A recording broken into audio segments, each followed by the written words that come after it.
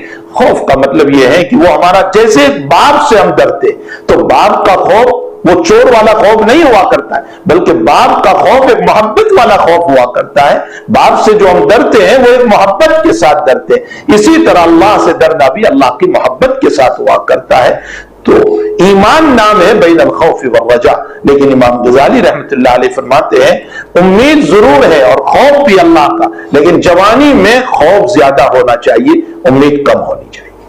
اس لیے کہ اگر جوانی میں امید زیادہ ہوئی کہ نہیں نہیں اللہ غفور الرحیم ہے، اللہ بڑا معاف کرنے والا ہے، تو پھر گناہ بہت ہوں گے.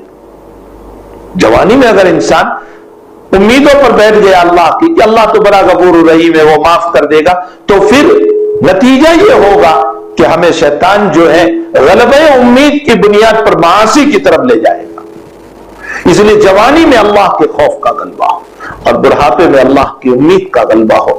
اب جب قبر کی طرف ہم جا رہے ہیں، بڑھاپا آ چکا ہے، پاؤں قبر کی طرف لٹک چکے ہیں، تو ایسے موقع پر اللہ کی امید کا غلبہ زیادہ ہو کہ میرا رب مغفرت کرنے والا ہے، معاف کرنے والا ہے، وہ یقیناً مجھے معاف کر دے گا. اس کو کہا جاتا ہے اپنے رب کے سامنے حضوری، مقام ربہ. اور جب یہ چیز انسان کو حاصل ہو گئی تو پھر انسان کا انسان بننا آسان ہو گیا. یہ میں نے نسخہ پیش کیا ہے انسان کو انسان بننے کا، اور یہ میرا نسخہ نہیں ہے، یہ قرآن کریم کا نسخہ ہے، یہ اللہ کا نسخہ ہے، یہ اللہ کے حبیب پاک صلی اللہ علیہ وسلم کا بتایا ہوا نسخہ ہے. اگر اس پر عمل کریں گے تو انشاءاللہ تعالی ہمیں انسانیت پیدا ہو جائے گی اور ہم اللہ کے صحیح معنی میں بندے بنیں گے. اللہ تعالی ہمیں صحیح معنی میں بندے بننے کی توفیق عطا فرمائے. وصلی اللہ علی نبی الکریم برحمتک یا ارحم الراحمین. الحمدللہ رب العالمین والعاقبۃ للمتقین والصلاۃ والسلام علی سید الانبیاء والمرسلین وعلی آلہ وصحبہ اجمعین. اللهم ربنا آتنا فی الدنیا حسنہ وفی الآخرۃ حسنہ وقنا عذاب النار. اللهم انا نسألک الہدی والتقی والعفاف والغنی. اللهم انک عفو کریم رحیم تحب العفو فاعف عنا یا کریم.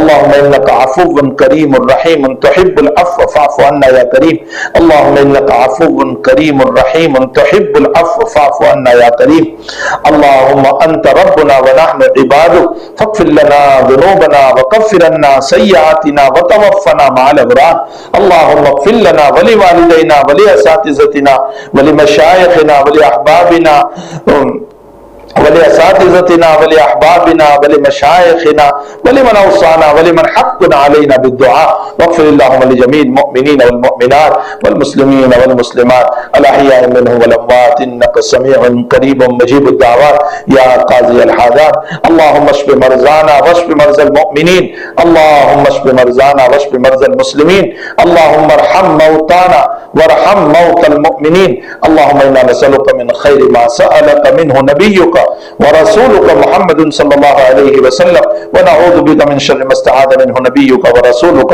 محمد صلى الله عليه وسلم ربنا تقبل منا انك انت السميع العليم وتب علينا يا مولانا انك انت التواب الرحيم وصلى الله على النبي الكريم برحمتك يا ارحم الراحمين.